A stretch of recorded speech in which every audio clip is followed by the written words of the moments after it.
Hi guys! So, ito try natin ngayon ang pagkain ng kiwi kasi hindi pa ako nakatikim nito. So, una, ihanda ang kiwi at babalatan natin ito gamit ang kutsilyo. Binabalatan ko na. Excited na ang aking anak. Natikman rin ito dahil hindi pa kami talaga nakakain ng kiwi. Oh. So, makikita mo inyo na talagang nag-i-enjoy ako sa pagbalat ng kiwi. At akala ko kulay verde siya, but makikita ko tilaw siya. Hindi pa naman ako nakakita sa personal, so baka hilaw ito.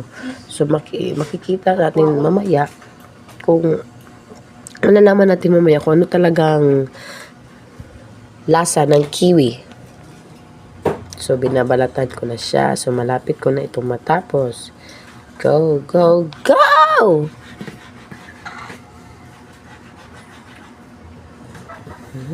Malapit na matapos. Ang sarap talaga nito. Excited na akong matikman ko anong lasa. So ngayon, natapos na ako sa pagbalat nito. At i-slice ko naman siya ng pabilog na maliit.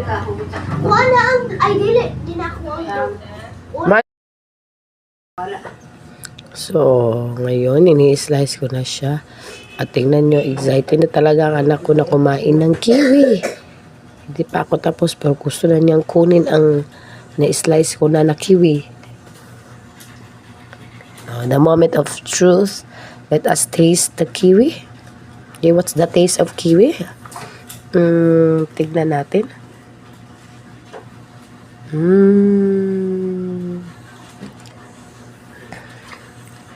Maasim siya.